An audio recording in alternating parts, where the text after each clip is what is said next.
But the thing that strikes me about the four that I know is their level of happiness, man. Yeah. Their level of just pure bliss. And the best example, I mean, the guy that I just loved was Pico, because you're talking about someone who's literally missing a leg. Mm-hmm. He don't speak a word of English. I don't speak a word of Spanish at this point in my life. And yet there was a human understanding there. And this dude, like watching him work the boat every day with the hand and the one leg like down, which could probably, that one leg could probably squat like 300 pounds and he's like 60 years old. It's insane.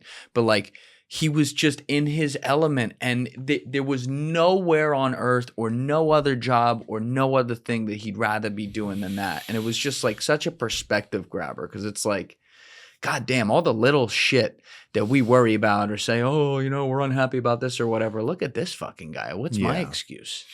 Well, the only thing with Pico is that he's had such a rough life that when he's driving the boat for us, it's so much easier than being a logger.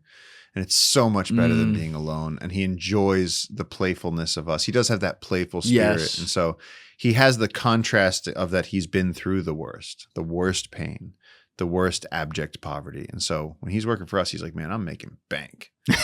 he's stoked. Yeah. That was the only good thing that happened with the Discovery Channel thing when they came down, was like, they said, what does your boat driver get paid a day? And I just went, $100 a day for 6 weeks. And the boat driver gets paid in the Amazon. The boat driver gets paid like $10 a day.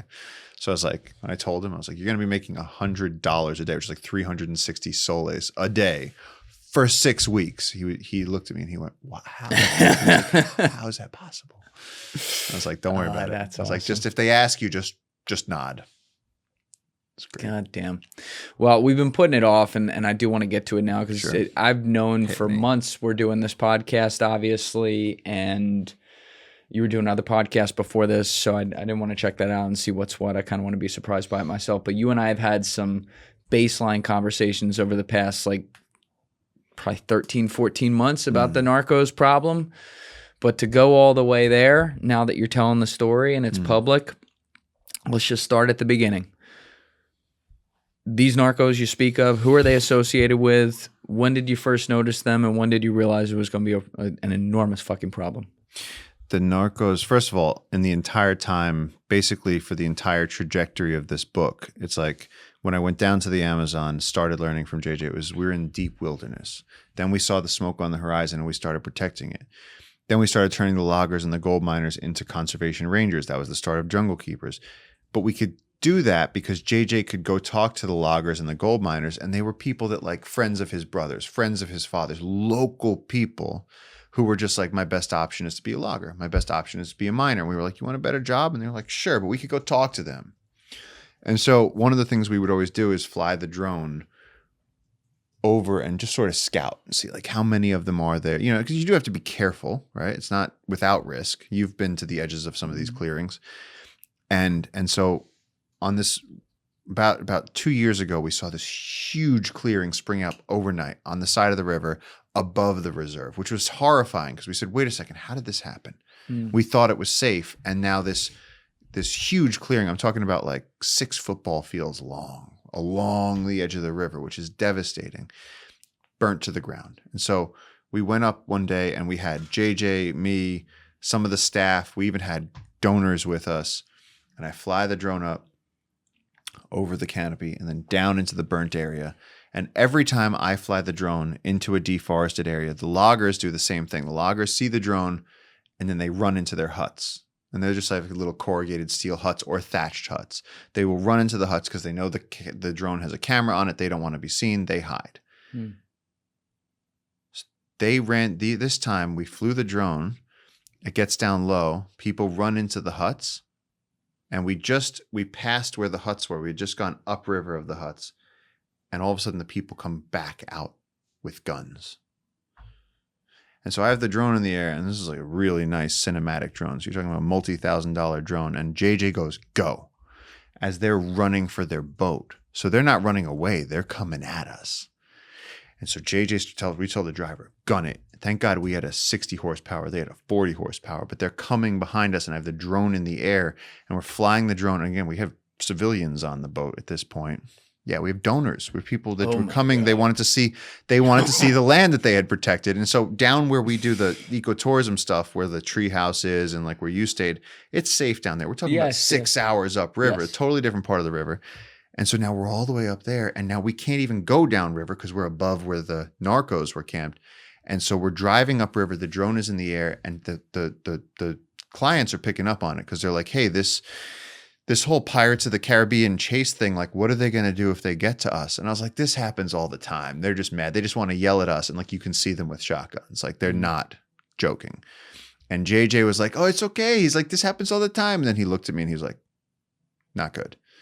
We're going as fast as we can, drones in the air, and then you know I'm going, okay, this is like a $5,000 drone. We cannot stop. So I raced the drone ahead on the last 2% battery it had. I just found like a tree. There was like, I'll recognize that tree. I just crashed the drone, leave it, forget the drone. We kept driving, and we'd been working with the Peruvian police to try and investigate this area where this huge clearing was. How helpful is that? You're so deep in the Amazon. We have been providing them with boats. We have been helping them with gasoline. We have been providing as much support as we can. They don't have the funding, but they have the will to protect. And so we said, look, there's this huge patch of deforestation. We need you up there. And it just so happened that they were up there. We've been working with these guys for weeks, become friends with them. And so as this boat is chasing us and we can't stop, we show up at an outpost where we have police that are friendly to us, that are posted there because of us. We get there and we go, look what's coming upriver. And our friends, the guy Jonathan was running the team that day.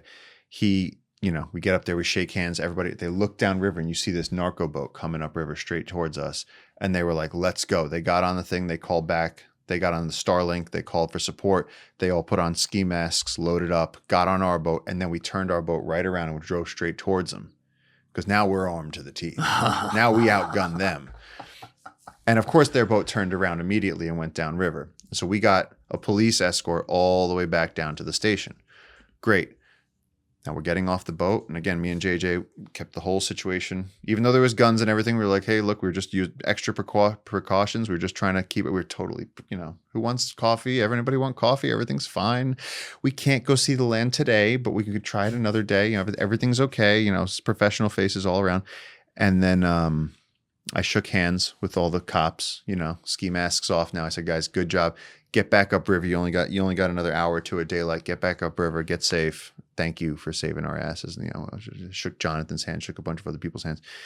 And they went up. And then I'm at the station now where the staff is cooking for the clients and we're talking about how to protect the river. And my phone keeps buzzing. I'm like, what? I look at it and it's Stefan again and again and again and again. And I'm like, not now. I'm working right now. I'm like hanging out with everybody. Stefan is the chair of your board. Yeah. Context out there. And he's like, right now, phone. And I pick up. And when the cops got back up to their outpost, they figured the action was over for the day and they were cleaning themselves in the river. And they didn't necessarily hear it as the boat came around the bend. And then they see a boat coming around the bend. And it's got a driver and it's got another person. And it still didn't seem like a threat. And then right as the boat passed them, somebody popped up with a shotgun and shot Jonathan straight in the fucking chest. So I get the phone call. The man whose hand I just shook, who saved our asses today, is dead.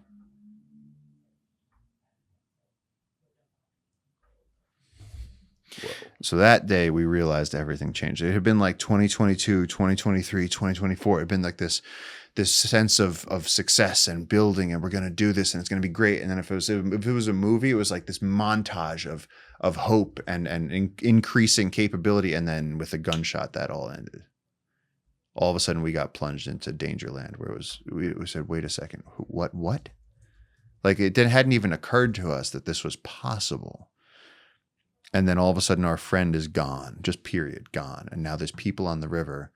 And then in the preceding weeks, the police happened to arrest somebody that was on the periphery of this, and they confiscated his cell phone. And his cell phone said, if you find the mierda gringo voladrón, if you find the shithead gringo that flies the drone, or Juan Julio Duran, if you find either of those and you can kill him, we'll reward you. Whoa. So then we had an official hit out on us. What goes through, now we talked about fear earlier. What goes through your head? Because this is These are the worst people in the world. These are traffickers, you know? These are bad people, okay? So this is the thing. These are like artisanal cocaine growers, right? So these are people that are out in the middle of nowhere and they go, well, it's really remote out there. And they're talking to their brother or their cousin or their friend and they're going, look, if we go out there, we could grow some coke for a few months. You know, we can just cut down some forest. No one will know because in the middle of nowhere, we'll grow some stuff. We'll get a few bags of powder and then we'll sell it and it'll be bank for us. And and this is the way they think. We'll just do it again next year.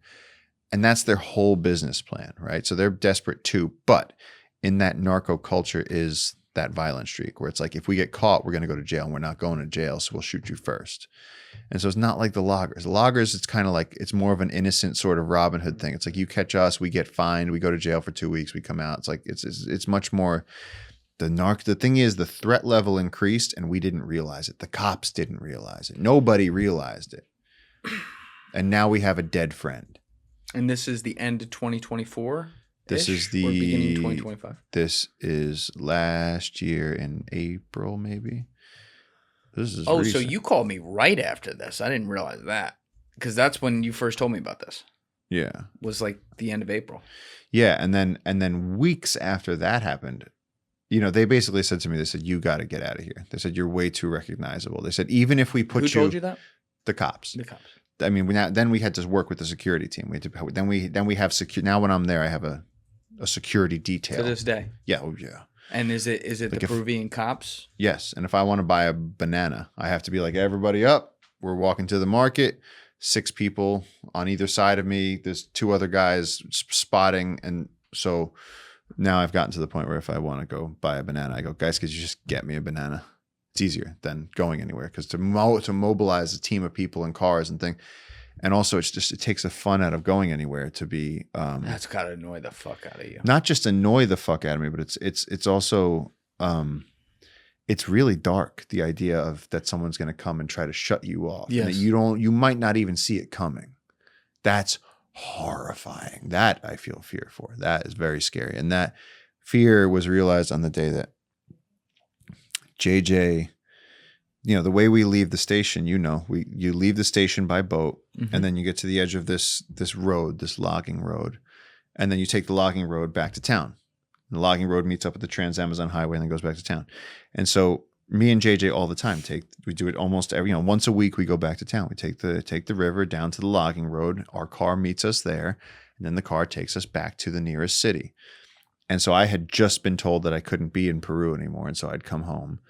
And JJ left the station and came down the river and reached the dirt road where he saw the driver named Percy. Our driver's name is Percy, and he has a Hilux. And so JJ went, oh, you know what? He goes, we should have gone and walked the trail and figured out the thing. He goes, I need one more day in the jungle. He just happened to change his mind. And he said, you know what? Take the garbage back to town. Come back, pick me up tomorrow, and then I'll spend a few days in town. He made a last-minute decision. Percy's driving our pickup truck down the road, and they had downed trees. They had cut some trees across the road, and there was armed men in masks that put guns, pistols in the windows. They pulled him out, and we have tinted back windows. And he said that while he was on his knees, they were like, open the back, get Paul and JJ out. They were fully intending on executing us right there. And then when we weren't in the car, they roughed him up, and they took his wallet, and they took his cell phone, and they had him on the ground with a gun against his head. And they said, where's Paul and JJ? And he said, I have no idea who that is. And they said, don't fuck with us. We know exactly who you are. You know exactly who we are. And they said, just tell them they got lucky today. They're not going to get lucky again. And so he came back shaking. And when that news hit us, then it got really ugly. How long after April was that? I don't know. If you know, it was a month or two? It was a few weeks later.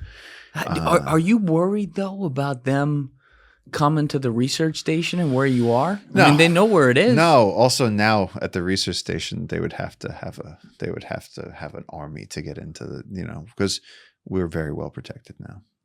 We have risen to the threat level now. But also, again, I mean, you don't even have windows there, though, Paul. Sure, but in order to get there, you have to come through the river, and there's no other way to get there. Right. Right. There's one way in. There's only one way in. There's no roads. Mm-hmm. You can't walk through the jungle to get there. It's just not. They can't do that. And so at this point, we have a huge security team. We're still bringing tourists and everything. They're not after them. They're after me and JJ. The threat level is upriver. all the way up there. Right. And they're just saying, if anybody sees that Italian guy or that one Peruvian, take them out. Who did the guys specifically who have been doing these things, these narcos, these growers, who do they work for? Like what That's the syndicate? thing. They don't. They're like it's like weed growers in California. It's like they're just doing it on their own, man. Well, I mean, they work for like the CCP sometimes now. Well, sure. I don't know what I'm saying, like in the 80s, but like the I don't know what the current situation is. Delete that from the record. I have no idea. That's all right. I'm just thinking about some guy in his backyard with some weed plants. I'm saying these people are just like, we'll just grow, and then we'll. So they're saying and they're growing, we will grow and sell to people that are real. So they're kind of below. They're not like the cartel. It's not like the Mexican. This isn't Sicario. But who? So you don't know who they're selling the coke to? No, I'm not fucking DEA. Like and that's sort of the problem. Is like we're out there. You know, I'm a artistic writing kid who wants to count butterflies and take pretty pictures. Like I'm not. We were not ready for this, and now they're hunting us, or they were hunting us. I totally understand that. The difference here is these are people that not only have made explicit threats on your life, they have made attempts on it. Effectively. Yeah. And, you know, I'm not you, but I would want to know, like, are they, obviously it's a bad example because he's not around anymore, but are they working for Pablo Escobar? Are they working for El Chapo? You know what I mean? Not. Like, we know that from the police. We have a certain amount of intelligence. We know that they're not working directly for anybody, that they are individual groups of people that just think this is a good idea. And so they are artisanal cocaine growers. What do their grows look like? And you said they're upriver, the grows, like 5-6 hours? Upriver, or days. Like sometimes have you put a drone over to see where they're growing? We have, and then the Peruvian Special Forces has done it. They even like notified the American DEA because it was such a large haul that they got out. But they've also, as far as we know, they've cleared out the threat to the point that there's no narcos left on the river. It was like one, you know, like when you get a wasp nest? Yeah. It was like a wasp nest. It's like they came in, they cleared forest. Think about it. You can't just do this anywhere. You have to clear forest. To cut down trees that are 16 feet thick with giant chainsaws, there's a lot of work just to make a field in the middle of nowhere. So they were stuck in that one spot. And so when law enforcement went in, they were able to clear them out, which they did. And so at the moment, the threat level has gone back down because it seems like these guys aren't completely stupid, and they went, oh, this area is protected. The cops are going to keep coming and messing up. So they've gone somewhere else. Yes, and so that's the good part is that it was for about a year and a half, it was really bad. And right now, as far as we know, it's not as bad. Do you know if they're native Peruvians to the jungle itself back there? Or did they come in there? No, these are coming from another part of Peru entirely. So they could have been like from Puerto Maldonado or something. Worse, no, they're from a whole other part of the Amazon. They're from like where the Amazon turns into the Andes. They're from. They're from all the way up. No, they're from all the way up. They're not from the jungle. They're people. They're people from the countryside, as JJ would say. So they are familiar with the outdoors, but they are not Amazonian natives. How? They're coming just to use the remoteness, the fact that we are past the edge of human civilization on the planet. They are trying to use how remote it is. The same reason we want to protect it, because these ecosystems are thousands, millions of years old and have never been touched. They're going, well, it's so far past where anybody can get with a boat or a car. It's so inaccessible. We can do this and no one's going to catch us. Yeah. But it just so turns out that this is within the area that Jungle Keepers is trying to protect. And it just so turns out that they're directly in conflict with the uncontacted tribes. And so the uncontacted tribes and the Narcos, I was speaking to another anthropologist who you should have on the show, Kerry Bowman, his work is incredible. Set it up. He does work in another part of the Amazon. And he was saying same problem. This is becoming a problem with these artisanal narcos. And he was saying that these people are so scared. They've come from another part of the Amazon and they come into the deep jungle. And so they don't know what these sounds are. Unlike JJ, they don't know what any of the sounds are. They don't know what any of the medicines are. They don't know what the rules of the game are. And so when they hear that there's these tall painted warriors that have a whole different code, a whole different language that have been out there for centuries, they think of them almost as mythological. Like they have beliefs where they're like, if you even see one, you'll die. Which is kind of true, because if they don't like you and you see one, they'll clever girl you from the side with an arrow, and you'll have it through your neck by the time you realize what's going on. How long those bamboo tipped arrows? 7 feet. Yeah, that'll do it. Yeah, they're huge. And so the Narcos are terrified of the uncontacted tribes, which is in one way good because it keeps the narco activity under control. And also a shotgun in the forest is not as effective as an arrow because a shotgun's range is less than an arrow's range. Really? Of course. A 7-foot arrow? Can we look up how far buckshot shoots with any sort of efficacy? Because you shoot buckshot, I want to say like... He's already got it. Fucking machine. 50 yards. All right. Buckshot 50 effective yards, range meters. is generally considered under 50 yards with peak effectiveness often cited within 25 to 40. Yeah, okay, actually. now can you look up what is the range of a longbow arrow? An arrow shot from a longbow. Do any of your guys have like AR-15s? No. No.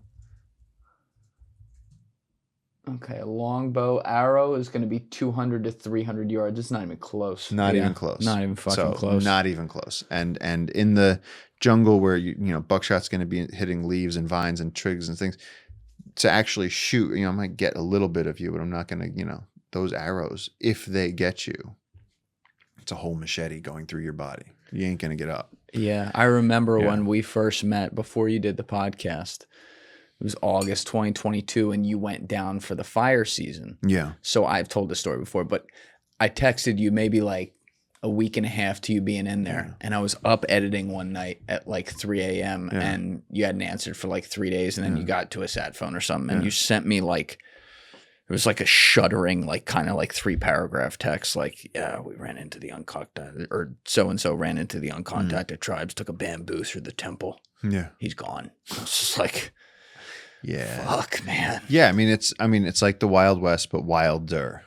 Yes. There's no rules. When you're in untracked Amazonian jungle, there's just the rules are the rules of the rain and the rocks and the teeth. Like it's who's faster, who's got bigger teeth. It's the original rules. It's like caveman times.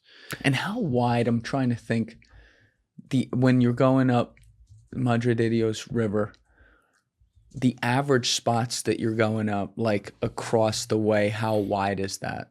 50 meters? I mean, on our tributary, yeah, I'd say about 50 meters to 80. Right. There's certain points where the river is much fatter, and then it'll choke down at the turns. But in range. Oh, 100% in range. Oh, meaning like if you spot them across, pew! Yeah. Oh, yeah. And they're deadly accurate. Deadly accurate. I mean, one of my close friends, his father was shot through the stomach, and the way it hit him, it cut him across the stomach, so everything fell out onto the floor. It just perfectly opened him. So in 1 second, he was alive and fine. Arrow went by, and all of his guts fell out onto his feet.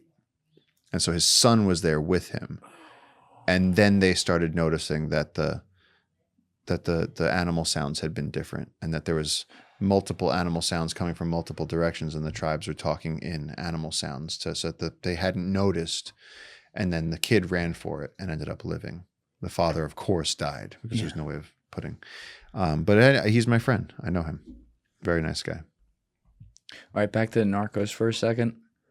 Do you have did you have an idea of the range of like number that you were dealing with, like how deep they went?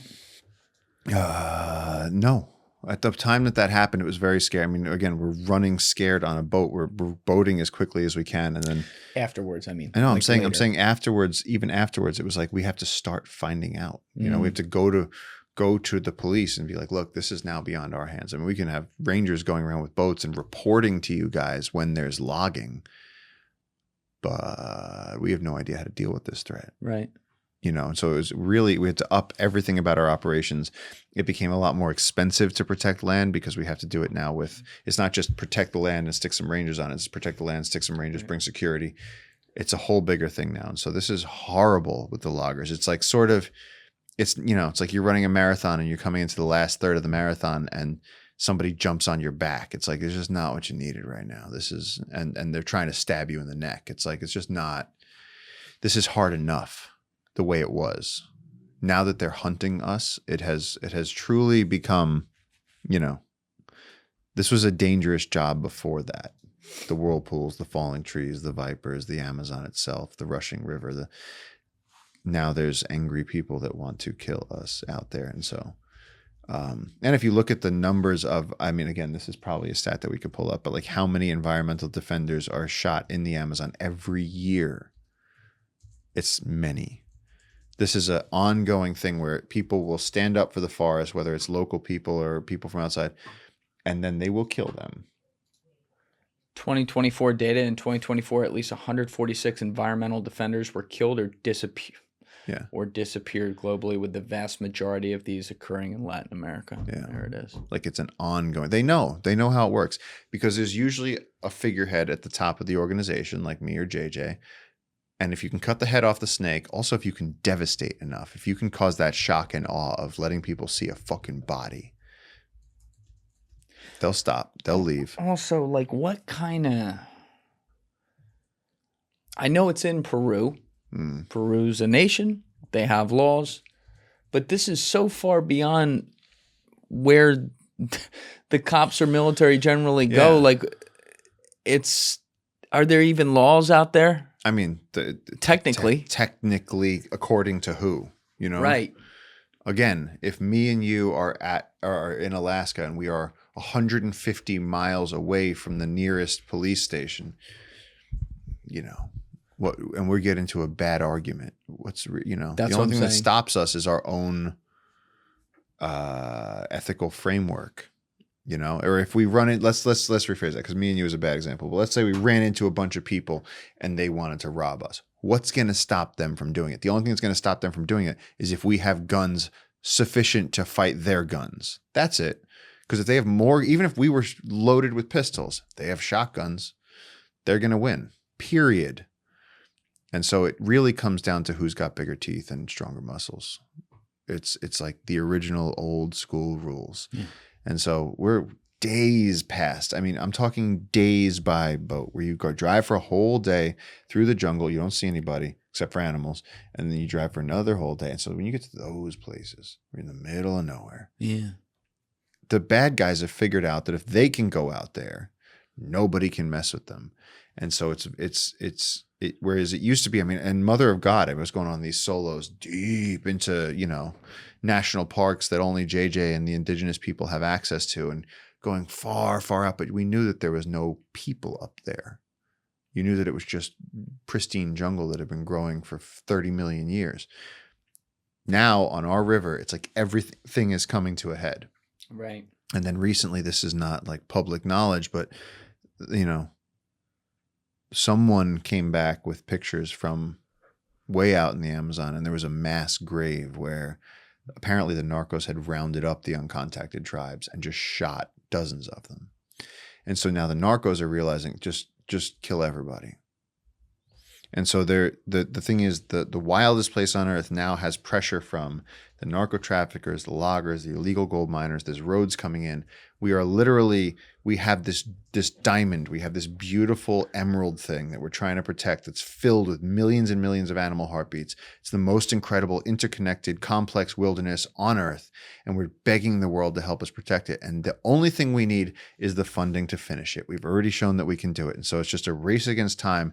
Can we beat the bad guys to save the animals? It's basically Avatar. Can you, Deef, can you just pull up a map of Peru right now with like a topography map so we can see like the green and everything? Do you roughly know the general area where that mass grave was? Because I got some questions about this. You can ask me questions about it. I can't tell you where it was. I can't point it out on a map on public. Fair enough. All right. Never mind on that part. Let's not do that. That's fine. I'm almost shocked that they found that, because like out here, the mob whacks a guy. They take him to the fucking Meadowlands. They can find those bones and shit, 3, 4, 5, 6, 7 years later if they have to. But you think about out in the Amazon where everything, the jungle literally eats itself. Yeah. If someone whacks someone out in the middle of the Amazon, they could leave the body right there. And how long would it even last before it's completely gone? Not long, but I think that the thing that not like a day, like 2 days, and your body's gone. The vultures, the dung beetles, the flies, the maggots, the things. I've seen it. I've watched like a dead porcupine. I've watched a dead tapir, which is almost the same weight as a human, same amount of flesh to digest, and bones gone. Tapir went to bones, I would say, in 3 days, like no flesh left on it. in the middle of the jungle. And then you give it another week and those bones are gone with the rain and the mycelium get into it. So why did the Narcos build a mass grave, and how did the bodies stay there long enough to even be discovered? I think it's the turtle tracks principle. So when people want to eat turtle eggs and you're driving upriver in your boat, the only way to find the turtle eggs is to look for the footprints of the mother turtles. And you can see these little footprints going up the beach to the point where you can see the turtle eggs. And then the only time you're going to find those is when the tracks are fresh. So once it rains, it's wiped. So either you're finding new turtle eggs or you don't find turtle eggs. But you're never going to find turtle eggs and have there be baby turtles in there. They're either fresh, right? And so with the mass grave, I think that what they did was they piled up so many bodies that there were so many vultures flying over that thing. You'd have king vultures, yellow-headed vultures, black-headed vultures. And so some native person probably saw this thing of vultures, tornado of vultures like they've never seen before and went, I want to know what's over there. Right. These native people are so smart. They probably went, I want to know what's over there. And they probably went and invested. That's the only thing I could think of because it would be so far out. But at the same time, it would cause such a reaction in the forest to have that much material that can be digested. So I don't know anything about it. Somebody very reliable told me that this had happened. But the important thing is this. I mean, how many were we talking, Paul? He said mass graves. So you're talking at least over 20, I would assume. But I'm at this point reaching deep into what I don't know. Yeah. But the thing is, people keep going, why did you release the footage of the uncontacted tribes? And it's like, because they can't tell their story on a podcast. They can't go to the United Nations. They can't go post social media posts. So either they're going to go extinct and no one's going to know about it, or we get the power to protect their forest and get the narcos out and save all the wildlife, and they continue to live there as long as they want. But in order to protect them, we have to tell their story. And we need the support of people wanting to protect them. Yeah. And so for that, we have to publish what's going on. And that is, most people have gotten that. It's only like, every 100 comments or so, you get somebody that's just like, leave them alone. We are leaving them alone. Yeah. They're coming out of the forest and asking us for help. Yes. You can't worry about that. No. You know you're doing the right thing and you're an expert on it. So I'm not worried about that. The other thing I keep thinking with the Narcos, though, is like they're doing this 5-6 hours upriver, obviously growing the stuff and then transporting it out of there. They don't even really need to think about how they smuggle it, though, because there's no one out there. They just fucking stick it on the boats, right? Stick it on the boats. And you don't know where it ends up. Like, you don't know where the boats end up. I mean, we do. The boats end up on the Trans-Amazon Highway. And then the Trans-Amazon Highway leads all the way to Lima. Right. Okay. So you don't know who the end. Right. And there is a police checkpoint on the road, but they stop you and they do that pointless baggage search thing where they unzip your bag and they look into it and they touch a few things and then they zip your bag. They're too lazy to really search it. And so, you could have all the cocaine you want in that bag and they're never going to find it. If they had dogs, it would be a little bit more efficient. But again, you're talking about a police force where the people are good. They want to do their jobs more effectively. They don't have the resources. They don't have the training. They don't have the funding. And they're trying the best they can. They also have too much land and too few officers. Same thing with the gold mining. And that you can look up. You can look up Madre de Dios of Peru. If you look up the Madre de Dios of Peru and you zoom in on that on Google Maps, you can get the maps up. Yeah. And if you look satellite, if it's on satellite, it should be on satellite. I think. You had to go to open a maps. Exactly. Yeah. And then go to satellite view. So it's the real thing. Layers on the left. There you go. Okay. Yeah, so see that right above your cursor? See that yellow shit at the bottom? Zoom into that. That's all gold mining.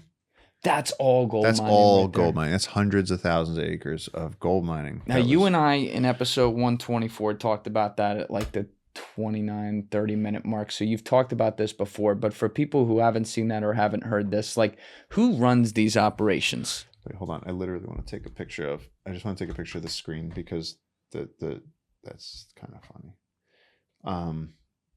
Who runs these organizations? Yes, like who? Gold mining mafias. There's mafias of gold miners. So actually, some of the security people that I work with the police have worked for, because they don't, security doesn't care where they work for. They've worked for legal miners. There is some legal mining happening, not illegal mining, and this dude was telling me a story where he was working for the legal miners. So these people are working up to their chests in the sludge, pulling the gold out of the soil. They'd already cut the forest, burned the forest, and now they'd irrigated the soil and they're sucking it up and they're using mercury to bind the gold. And they finally get, after weeks of effort, they get this tiny little golf ball sized piece of crap gold. It's not even high quality gold. And now they have to move, this family of artisanal gold miners has to move this gold from here to the city where they can sell it. Now you have this very, very valuable thing concentrated in your hand, and everybody knows you have it because you're a gold miner. So what happens? They get in their car and they start driving. They actually were able to hire security to go with them. And he said, as they're going down this little dirt jungle trail, and there wasn't trees this time, they'd used a parked pickup truck just to block the road. Everybody came out. Everybody started shooting. I said, well, what happened on that day? He said, well, me and my team killed 6 of them, of the attackers. He said, but we only lost 1. He said it was my friend right next to me. He said he got shot and his neck exploded, hit the artery, and he died right there. And so this is all so that these people can get 1 piece of gold to the selling point. They've destroyed acres and acres of a priceless ecosystem. They've risked their lives. And so you have to look into the fact that these people are so desperate. Nobody would do this if they had another option. You just pointed out though also there's legal and illegal ones. So the legal ones that obviously goes through the Peruvian government, gets permission. Are there guardrails on ecologically what they're allowed to do there? No, it's very unregulated. And in those areas, they call this La Pampa. Yeah. And I've driven up to the gates of that area, and there's gates, and that is where you find your guy with the AK-47. Right. That's where you see a guy in sunglasses with a machine gun. And you don't go past there. He won't let you pass there. And there was one time that I got to go into the gold mining areas, and I had Matt Gutman with me from ABC News. Shout out, Matt. Yeah. And we got to go. We met these Russian gold miners, and they were Russian gold miners, and they had come and they had legal permits to try, and they were actually trying to make gold mining less environmentally devastating. They're trying to improve upon this, cut it, burn it, suck it all up. And they were like, maybe there's more sustainable way to do this. Maybe. And so we go in there, and we're on like dune buggies going across this wasteland, this sand. It looked like the bottom of the ocean. And this is where the Amazon rainforest used to be. In the distance, there's a sandstorm blowing up. It looked like dune. And we're in these dune buggies with sand all over us. And I'm going, this is where the jungle used to be. This is the apocalypse of nature happening all around us. And we're standing on a dune, watching the sandstorm spread across the land. And the Russian guy comes up to me and goes, you are Paul Rosolie, yes? And I said, how? Yes. And I'm going, how does he know my name? And he goes, they are gold miners and they know your name. And I went, they know my name. He said, that's how I know your name. He said, because I heard them saying your name. He goes, I'm just telling you. They know your name. They know that you raise money to stop them. And he's like, they're all talking about the fact that you're here right now. And he was like, you might want to be careful. And then days or a week later, I don't remember, but I was walking in the city, just like you see there, and on the sidewalk, and a little tuk-tuk pulled up and drove up on the curb, and 2 guys jumped out and pushed me up against the wall, and they said, no more talk in Spanish. They said, no more talking about gold mining. And there are a few other threats that they were spitting out at me, but at that time I fully thought that was it. Because I was up against the wall, and I said, there's no reason that they can't. Dave, can you pull up a picture? We've done this before, but I want people to see this. Amazon gold mine wasteland. Let's try that search. Like you've shown me this before, Paul, where it's just totally blown out. And which one do you want, Paul? One on the far right? Any of these. Yeah. I mean, it's pretty bad. That's where the jungle used to be. Yeah. And then actually that one you're scrolled over right now, Deef, hit that because you can literally see it where it's cut off. If you just add that was all trees. Yeah. You honestly just add my name to the end of that search thing right there, and I'm pretty sure my picture will come up. I wonder. Okay. I just am curious. Let's see. Yeah, right there. Top result. That's it. That's that day I'm talking about. That's like the fucking Sahara in the middle of the Amazon. You can see the sandstorm in the background of that photo.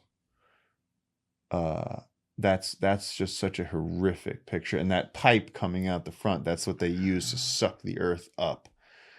It was one of the most horrifying things I've ever seen. The complete annihilation of nature on Earth. the devastation of millions of years of evolution to nothing.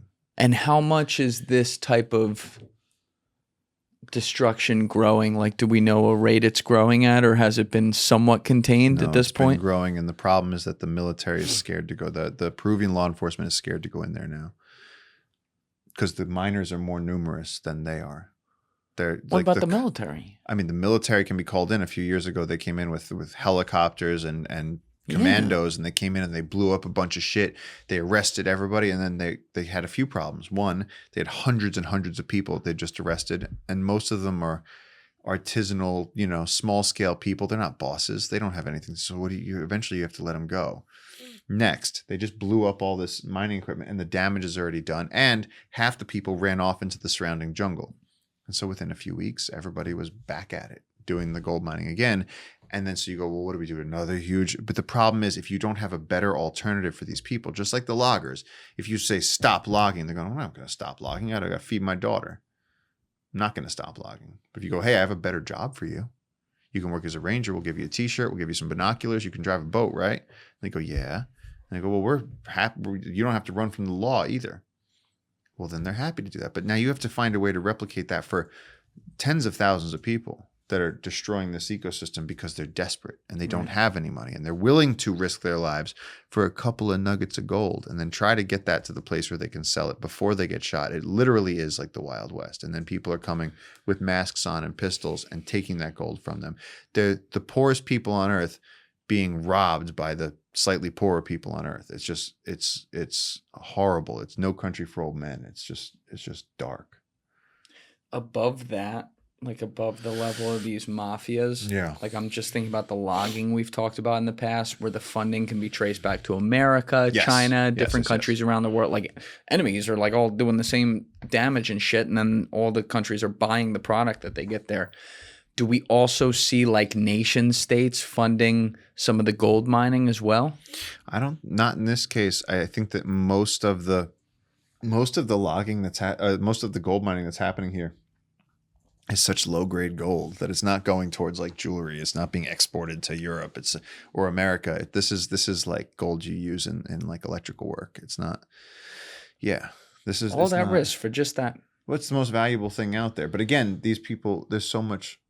They could literally, if education was the prevailing or the head of the line out there, these people could learn how to do all kinds of complex agroforestry and actually make products that make them more money and a sustainable living. And they could be exporting Brazil nuts and small amounts of tropical timber and caring for their kids in an environment that's thriving. Whereas this is now a wasteland. Nothing can grow there or will for decades. And so we're fighting this. When I say that we're fighting this existential threat, I mean this for everybody on Earth. It's if a fifth of our fresh water is contained in the Amazon and 1/5 of our oxygen is coming out of this system, and all of this biodiversity and endangered species and undiscovered medicines and tribal indigenous knowledge is contained in this, we're literally on the cusp of losing it. And so it is this thing that right now we need people to right now. We need to figure out how to save this river so that we can prove that it can be done and again and again and again. And across the Amazon, indigenous territories are the largest, most prevalent way of protecting the Amazon. They're the most effective. Then there's the national park systems. And then there's other things. But it's like we have to also, I think as a country, I think it would be helpful if America was putting pressure on South America or carrot and the stick. You know what I mean? Incentivizing Latin American countries even better. Yes. Incentivize them and say, look, we're going to hook you up with trade. Yes. We are going to hook you up, but we want to see zero deforestation. Let's help these people to rise out of poverty. And then no one's going to go out and start shooting jaguars and cutting down trees if they have a real job. Sure. Yeah. If you were given control of one of these gold mine wastelands tomorrow, how would you fix this and how long would it take? Obviously, you can't regrow ancient trees in fucking 10 years, but like what could you do to salvage what's happened? I mean, you would have to talk to a ecosystem restoration expert. I focus in saving primary rainforest and old growth rainforest. I mean, you look at the thick jungle that's on there. I'm about saving this. Once you get down to that level, it's tough. that's tough. That's like, how do you bring back a dead body? I mean, that's going to be the mercury contamination that's there. The fact that the sun beating down on that sand is going to prevent anything but maybe grass from growing there. You'd have to find a way of getting some initial cover. You'd have to wait for the pioneer species like Cecropia and Balsa and the grasses to take over there and to begin to build a layer of some sort of soil and topsoil and some shade. Otherwise, it really is just scorched wasteland, and it's not going to grow back. What is the current, you mentioned the current like national park system out there. What is it? Let's just focus on Peru for a second before going to other countries. What does that even look like at the moment? Because you had said earlier, your threshold for your stuff would be like 300,000 acres. So what do they already have in existence, and who runs it? Oh, it's really good. I mean, in our region, you can look up they have Alto Purus National Park. There's the Tambopata Reserve. There's Manu National Park, which is a UNESCO World Heritage Site. There's different indigenous territories. There's something called the Americairi. I always kind of choke on that word. Americairi Indigenous Territorial Reserve. There's the Uncontacted Indigenous Reserve. There's so much that's protected, and then you go up to the north of Peru. There's more area protected, and even Smithsonian published a map where they showed that if we can protect from Ecuador down through Peru, the Andes Amazon interface, that this could be a contiguous protected area that would protect the most biodiversity on Earth.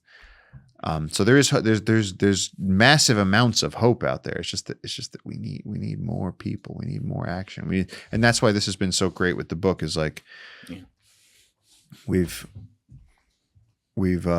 it's like the right time, and it seems like the story is reaching people.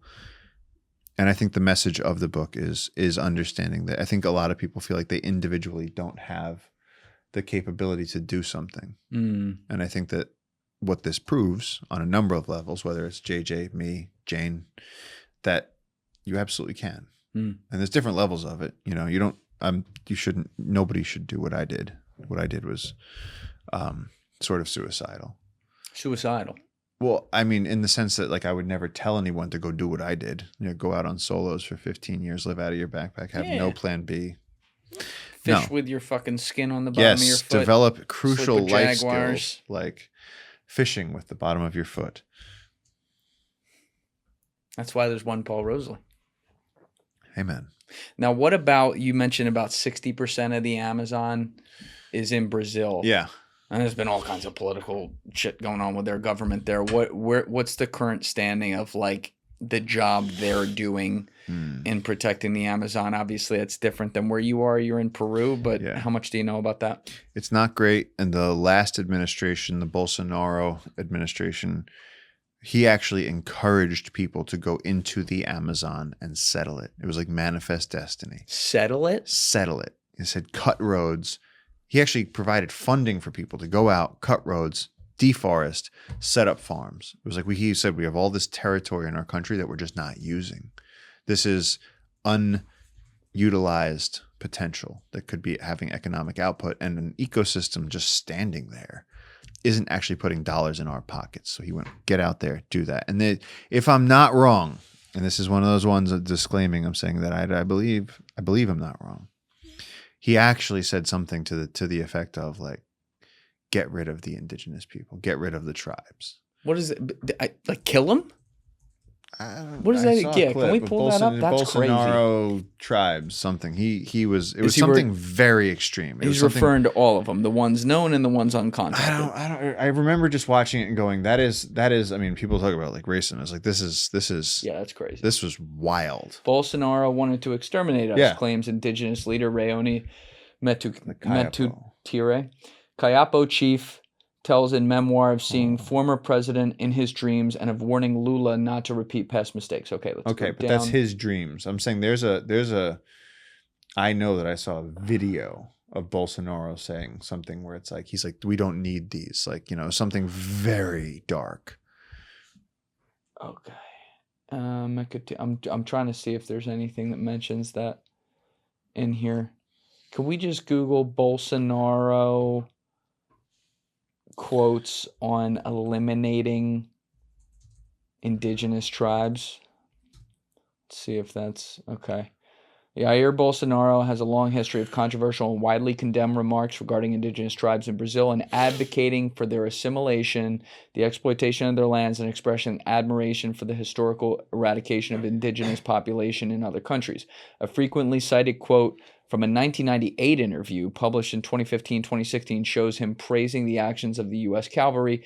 He stated, "It's a shame that the Brazilian cavalry hasn't been as efficient as the Americans who exterminated the Indians." There you go. That's a blatant statement.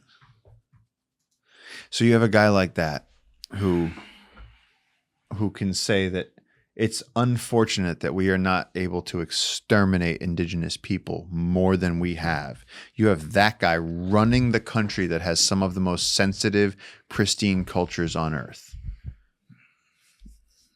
And so you think of all the endless miles of smoky jungle and all the toucans and the spider monkeys and the macaws and all the raindrops and leafcutter ants and these complex biological processes and the fact that everything's interconnected and that the rain in the Amazon is caused by the sum total of all of these interconnections.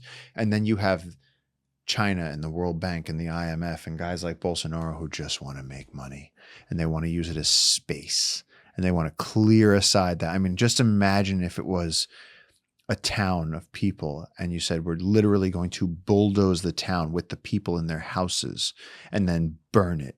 That's what we're facing. And so I live this life where, you know, it's funny when you watch Mission Impossible, right? We had the ancient forest. We found out that there was 10,000 acres of the Amazon rainforest that was going to be bulldozed and chopped down and burned. And we were able to go online. We told the world about it. We found a donor who gave us half of the money we needed.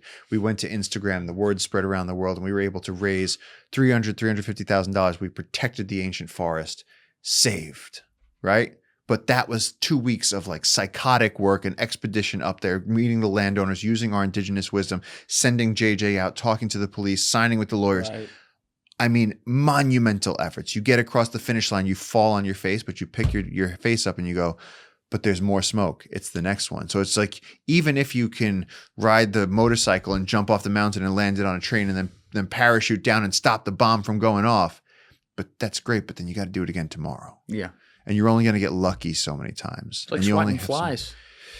It just doesn't stop. And so we've had this, you know, this is the story of win after win after win, but it's like, it's also, there's so many losses. Like the first chapter in here, I'm talking about JJ teaching me how to track. Also, I looked at the titles of the chapters right before you got here. Fucking sick, bro. Yeah. They're sick. Yeah. The first one is the rivers in our veins. And it's like, that's just when JJ, the early days where JJ would just take me on these little streams in the forest and teach me everything.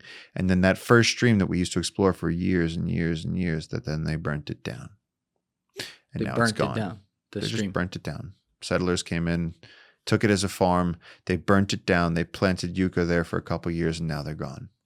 So they ruined the ancient forest that used to be there, killed every single animal that was living in that forest. I mean, this stream used to have, you know, emerald stained glass ceilings and these giant trees and vines going across, and there'd be jaguar tracks on the rivers and clouds of butterflies. It was magical. And they came and they just cut all the trees with chains individually. You know, the amazing deliberateness here. You have to go and cut each tree for it to fall over. And that's the other thing people don't realize with the environment, is that if you stop killing it, it will live. It's been there for millions of years. Along the city, Amazon formed 30 to 55 million years ago, millions of years ago.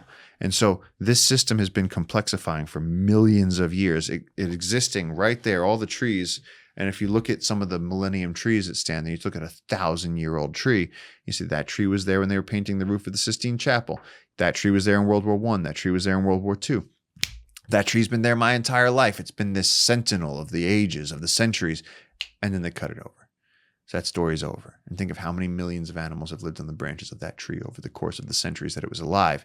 And now that story's over. And the fact that in another 1,000 years, we may not have a tree like that, because if we break the moisture cycle of the Amazon, we're not going to have an Amazon rainforest. And so it becomes then that every day is Mission Impossible until we save this ecosystem. And that ecosystem happens to be the size of the lower 48.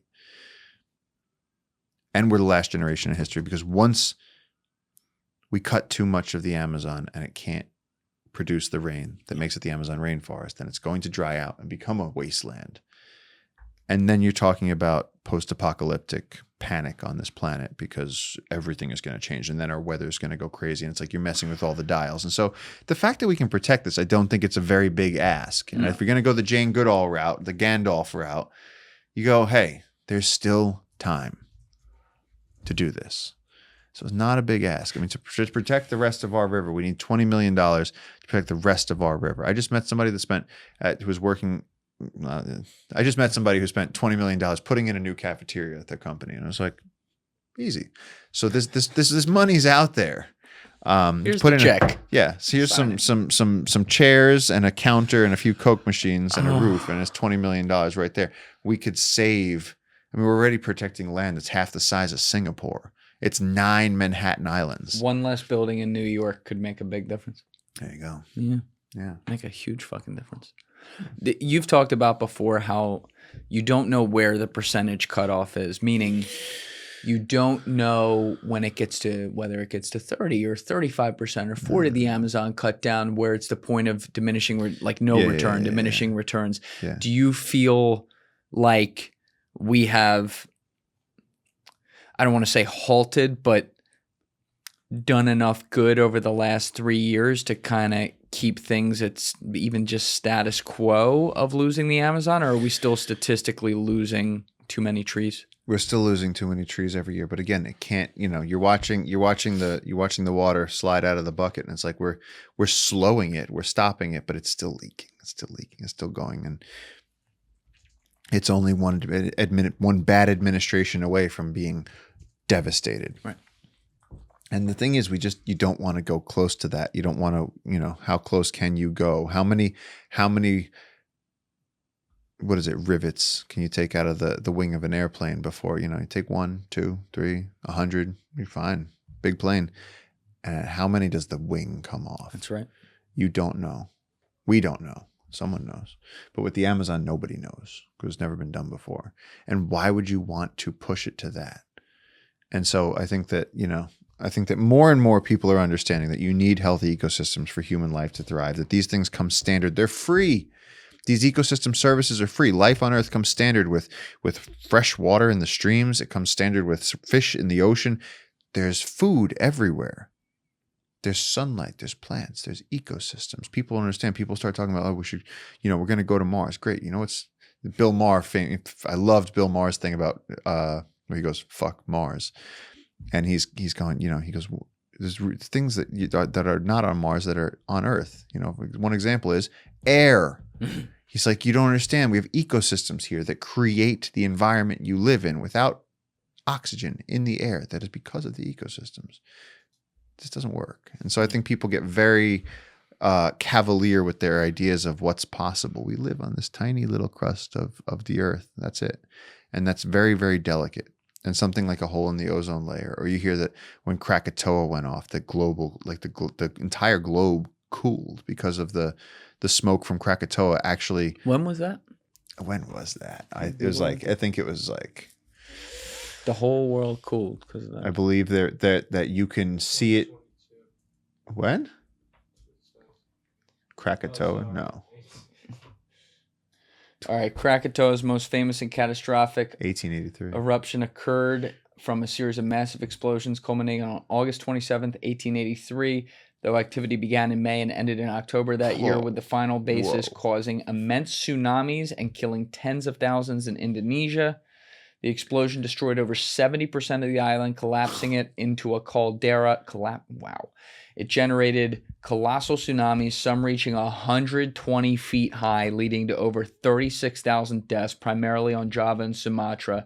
The eruption ejected vast amounts of ash and gas, causing global climate effects that the sun-colored sunsets and a temporary drop in world temperature. There you go. Yeah.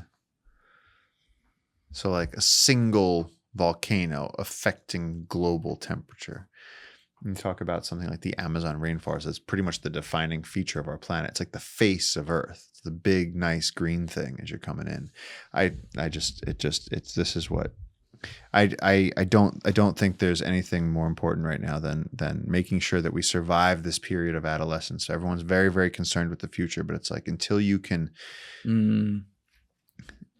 show that you can manage the things that you've been given for free. That's right. Where else in the world, Paul, besides the Amazon, are you most concerned about right now from an environmental perspective? I mean, any river that has in the U.S., I mean, we've dammed like 97% of the waterways in the U.S. I mean, just think of that. There's millions and millions and millions of waterways, and they all have a dam. And to the point that now, that was 100 years ago, people thought that was a great idea.